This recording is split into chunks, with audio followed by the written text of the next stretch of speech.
Hi everyone, I'm Josh Lipton. Samsung taking a second stab at a smartwatch with the Gear 2, which the company hopes is going to be a big improvement on its predecessor. That would be the Galaxy Gear. But with other smartwatches already available to consumers, will the Gear 2 really be a game changer? With us now to talk about all this is Laptop Mag Reviews editor Michael Prospero. So Mike, tell us about some of the key features Samsung's Gear 2 has that the first generation model was lacking. Well, for one thing, it's a lot less techy. The look of it, it's a lot more sophisticated, so it should appeal to a wider audience than just early adopters. One factor you immediately pinpoint here is going to be just a difference in the form factor, the design.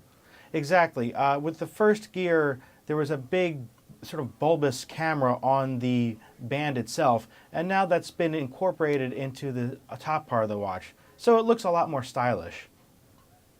And Mike, now Samsung also has this, less expensive smartwatch, the Gear 2 Neo. Do you think consumers will be less inclined now to purchase the Gear 2 when there's going to be this cheaper option out there? That's definitely a possibility. The Gear 2 is still very expensive. It's $300. The Gear 2 Neo is only $200, and the only difference between the two is that the Neo doesn't have a camera. And to be truthful, there's not a lot of things you can really do with the camera on the Gear 2 itself. So I imagine a lot of consumers, if they decide to go with a Samsung product, will opt for the Neo instead of the Gear 2. And Mike, final question. When you look at the Gear 2, how does it actually stack up against some of the rivals, the competitors out there like Pebble Steel?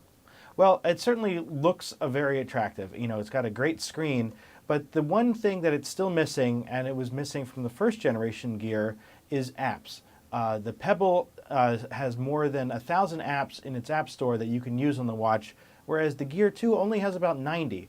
So aside from the things that are built into it, such as notifications, its usefulness is really limited compared to what you can do with the Pebble Steel.